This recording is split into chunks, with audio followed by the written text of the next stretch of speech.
নারী আসামিদেরকে ফাঁসির দণ্ড হলেও কার্যকর হয় না যেটা বললেন, বা বিগত দিনে হয়নি। কোনো কিছু না হওয়াটাই চূড়ান্ত কোনো সিদ্ধান্ত না। নতুন করে ইতিহাস হতে তৈরি হইতে পারে। আমাদের বিচারিক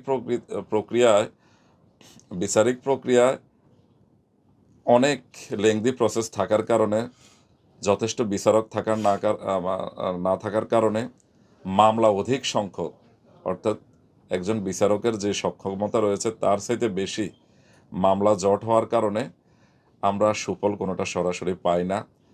আবার আইনের কিছু স্টেপ রয়েছে যেগুলো তাড়াতাড়ি করতে হলেও ওই এক কথা হচ্ছে অধিক সংখ্যক বিচারক লাগবে। তো এগুলো না হওয়ার কারণে লেংদি একটা প্রসেস আছে।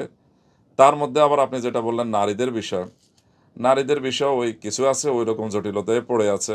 চূড়ান্ত কোনো বিচার সম্পন্ন হয়নি, আইনি প্রক্রিয়াগুলো শেষ হয়নি, এটাও একটা কারণ হতে পারে। আর নারীদের বিষয়ে যেহেতু মৃত্যুদণ্ডের মতো বিষয়, সেটা কার্যকর করার ক্ষেত্রে সবগুলা স্টেপ যা আইনের যতগুলা রয়েছে, প্রসিডিউর রয়েছে, সবগুলো আসলে অনুসরণ করা হয়।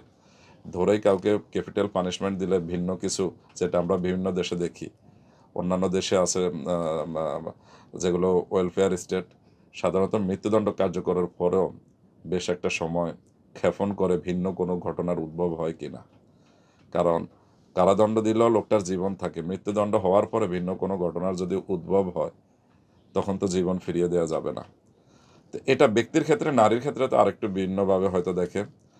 তবে এটা দিয়ে আমরা বলতে পারবো না যে আজ পর্যন্ত কোনো নারী ফাঁসির দণ্ডাদেশে দণ্ডিত হন নাই, বা তার বিরুদ্ধে এটা এক্সিকিউট হয় নাই, কার্যকর হয় নাই বিদায় স্বপ্নারও হবে না।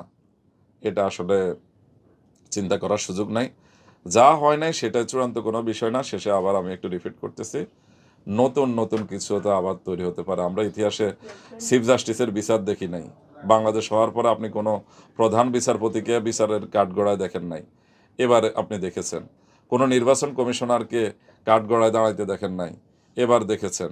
কোনো বিচারপতিকে আমরা কখনো বিচারের মুখোমুখি হইতে দেখি নাই। অ্যাপিলেট ডিভিশনের বিচারপতি, তিনি এখনও কারাগারে রয়েছেন।